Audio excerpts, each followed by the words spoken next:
Celebrity historian Raffi Andonian joining us once again. And this time we're talking about the Olympics. I know it's April, and I know the 2024 Paris Olympic Games are coming later in the summer.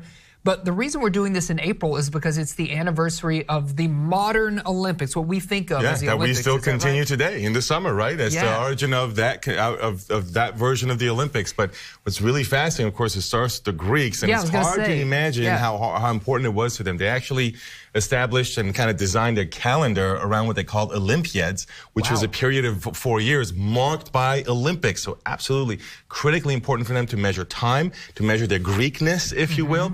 And some of those rules we will find really amazing today. In some of the combat sports, really kind of scary stuff. So for example, one of the ways that you would try to kind of end a fight is to lift your two fingers. But you may not always get a chance to do that because there were not a lot of rules other than no gouging. Now in the modern Olympics, not quite so brutal, right? So in 1896, in April, is when we have the first modern Olympics after the Greek Olympics kind of declined because it was seen as a pagan practice by the Christian Romans who later conquered it. And they said, okay, we don't want to do this thing anymore. So it kind of disappears.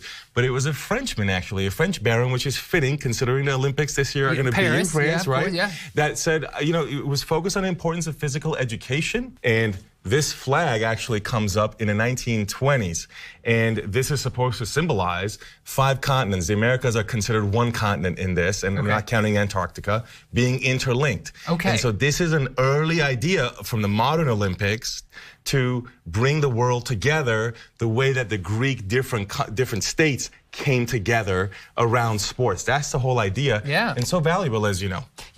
Well, let's kind of localize this a little bit. Arkansas in the Olympics. What can you tell us there, Raffi? So in Arkansas, we have 80 Olympians, at least 80 that I can count.